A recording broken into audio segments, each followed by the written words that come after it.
The Truther Girls. Hi everyone, it's Truther Girl Sonia here. It's bright. I'm here with Gunnar, my son. Yes, it's bright. Sorry about that. It's either that or the curtain, and then it doesn't look very good. Now, I wanted to follow up we could cover it up on my last video, and there might be some interruptions and distractions with Gunny here, but whatever, we'll work around it. I have written down what I want to say because I want to say a bunch of things to you guys. I really have a wonderful update. So, the reason we're here is I wanted to follow up on my last video. My last video was about me having the choice to either homeschool him or put him in like an institutional school. Doesn't mean send them away overnight, just means a day school, but one for kids with special needs where they are there until they're age 21. That's like a tightly structured institutional setting. And I was saying it was a difficult decision for me. I looked very tired and dejected in the video, as we all noticed. And my friends even called me after and said, "Are you okay?" They were worried about me because I looked so down. You're sick. Well, that's part of it. That also, I'd been sick. I think I had the flu, actually, although I only had fever for one day, but I just felt like, for like 2 weeks. So that's part of why I was having a harder time than usual coping, but I'm okay. He's okay. Don't worry too much. We're okay. You know, we all have high moments and we have low moments. And I shared with you one of my low moments. And I guess I did that also to show you that, you know, I have low moments too. We're all human. Ooh. This is much more interesting than what my mom was talking about.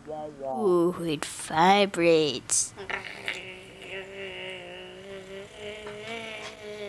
All right, so I got a lot of comments on that video, and a lot of them were quite supportive. So if you've been supportive, thank you. It really lifts my spirits to hear that, what you guys say, encouraging me with my decision. Can you please? So yeah, some of the comments were supportive, so thank you for your support. And some of them though were like, put him somewhere, you can't handle this, which I don't agree. Like I said, we all have highs and lows. And just because you have some low points doesn't mean that you can't handle it. Some people even said to spank him. That is not good advice at all. That is not the solution here. But personally, I'm confident in my decision to homeschool him. And I'm full of hope. What? Why? Why am I full of hope? Am I crazy? Why am I full of hope? Because we're following God's direction. And this, of course, makes no sense to non-Christians. What? Following God's direction? Are you hearing voices? Maybe you need medication. But Christians understand, and God keeps showing me that this is the right thing. See, because we're not doing this by ourselves, we're doing this with God, right? We got God on our team? Yeah. We got God on our team. This is a joint venture. It's us plus God.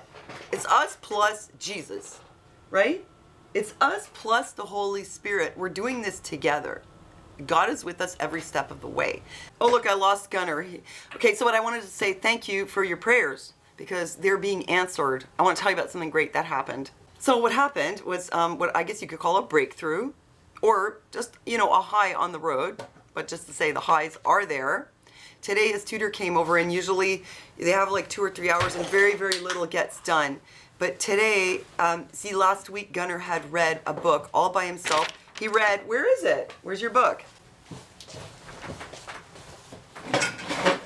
He read this book, Stuart Little. He read the whole thing in like, what, a few days. And so today the tutor came over and I told him, well, you know, he just read this book. And so the tutor decided to use that to do the project. And what happened was in the school, the class, the grade 6ers were doing a oral book report comprehension thing. Well, there was a little bit of writing, but it was mostly oral. So he decided to do this with Gunnar, and Gunnar did a fantastic job. He did the whole grade 6 assignment, not only answered all the questions, although the tutor wrote the answers down, but Gunnar answered all the stuff, and then he did his beautiful drawing of Stuart Little. And you may remember I had told you that I had been teaching him how to draw from observation. I'm going to show them a picture of it. I had been teaching him how to draw, and you know what? He learned how to draw. And so he did this very nice picture to go with the project. I told the tutor, don't tell the school, oh, he just happened to read this book. Tell them, like, we just did the book report on Stuart Little. The school's gonna be like, wow, that's amazing, because they could never get Gunnar to do anything. So I'm super happy about that. You see, there's hope. Number 2, I go to an Asperger meetup group. And I was there last night, and I was talking to people about, you know, stuff that goes on with my son. And it's super encouraging because you know what, in this group, and there's like 10 people there, and these are all people who are okay. You know, if you went in there and met them, you'd probably have a hard time even believing that maybe half of them even have Asperger's. And they were telling me about their childhoods. Because I was saying, oh, my son, I'm trying to go get this thing done with him, and he's walking around all slow motion. He's like, in the street, trying to catch the air in his mouth. So I was telling them, oh, my kid, it's like he's always tripping. We interrupt this program to answer a question that many of you are surely asking right now. Why am I saying this within earshot of my son? And the answer is that we don't do things behind his back. We don't talk about him behind his back. And we don't make plans that don't include him. Like everything is in the open. Why? Because we accept. Not only accept, but we embrace. We embrace his neurodiversity, and there is no shame in it. See this pin? Neurodiversity. It's just a part of his development, which is just different. There is no shame in it. And now we shall return to the story. And they were telling me what they were like when they were kids, and they had serious behavioral problems. They were all tripping. They weren't interacting well with other people. They weren't doing their schoolwork. One guy told me he failed grade 1, 2, 3, 4. And then he woke up at the age of 15 when he was in grade 6. He matured.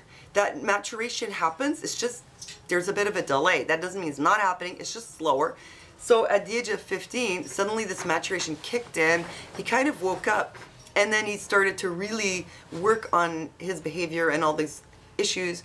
And, you know, he ended up becoming like an electrical engineer or something. He ended up becoming a teacher. He got married, he had kids, a career. And you see this guy today, and you find it hard to believe that at one time his behavioral problems were as serious or severe or whatever as, you know, what we're dealing with. That's how much trouble he had.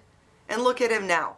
So, you know, what you see in your 10-year-old, it doesn't mean, now you better strong arm this kid, you better put him in an institution, you better do this or that, or he's just going to keep going like this forever, because the maturation happens. And what he needs is love, he needs support.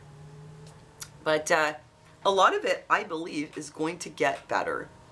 So, you know, yeah, lots of hope there. The third thing was God is giving me strength.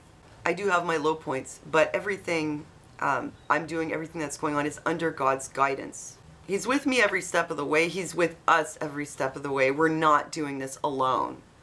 It's like God is writing this story. Come here, sit here, baby. Come, let's finish it. I'm on the last part. Come sit here. Come, let's talk about this. Yep, God is writing this story.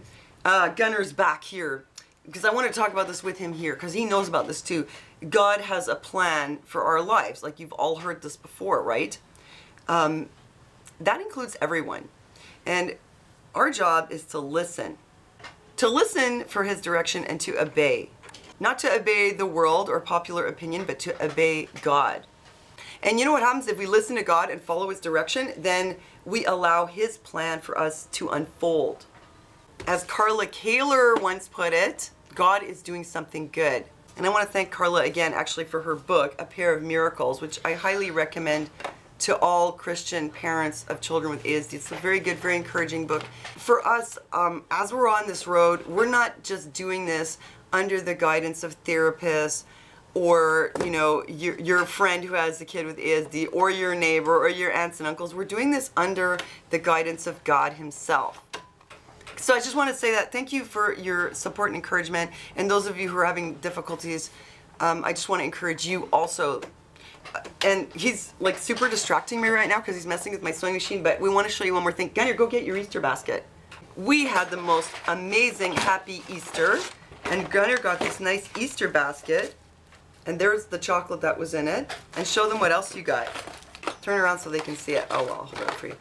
It's an icing set. You can use all the different nozzles to make all these different kinds of patterns with the icing. So today we want to thank God for being there with us and for having us under his guidance, his care, and his love. And now we're going to get on with our day and we're going to make a nice cake. This one, this one, this one, this one. So we're going to make a cake now? Yeah. We're going to make a cake and Gunnar's going to do the icing, right?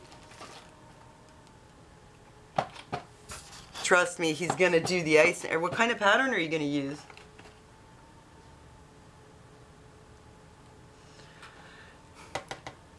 The ribbon pattern. Cool. Okay, so we're gonna get. I have to test them. Yeah, you can test. You can test all of them. That's what it's there for. I bought him cake mixes and icing so he can practice. He's got the tubes, and he's got. There should be 10 of them. He's got all these little guys in here, and he can like do all different patterns with it. Oh yeah, some of these are really cool. You can put them on your fingers, so it's like really fun. Some of them are bigger, like they have 2 big ones. Those can go on your thumb, and they have some smaller ones which go on your pinkies, and then they have 3 other ones which go on your these fingers. But you're not gonna put them on your fingers. You're gonna ice your cake with it, right? Yeah, I know, but you can put them on your fingers, and it's really fun. It's That like too. Yeah, like Edward Scissorhands. So I wanted to ask you. This is the interview portion. How do you feel about it? Do you feel like God is doing something good in your life? Yeah. Do you? Yeah. Yeah. You know that we're not well today. you're not feeling so good today? Okay. So that's it. I just want to say thanks, you guys, for your support. And I just want to encourage those of you who are going through difficult times also. You'll have your low days, but you know what? I hope, well, I mean, if you're Christian, what can I say? You'll have your low days. But, you know, it's hard for me to say this to somebody who's not Christian, because if I wasn't Christian, I don't know how I'd be dealing with this. So, I don't know what you do if you're not Christian. But if you are Christian, to all you Christian moms and dads of kids with ASDs and other developmental disabilities, you have your low points, but you know what? God's going to bring you back up. And God has not abandoned you and your child. And he has a plan for you and for your child's life, and God is doing something good, something very good. So be encouraged. So that's it. Update. It's going better today. So thanks for giving us a thumbs up. Thank you for your support on Patreon also. And thanks for listening to us, and we'll see you next time. Say goodbye. Bye. Truth occurs.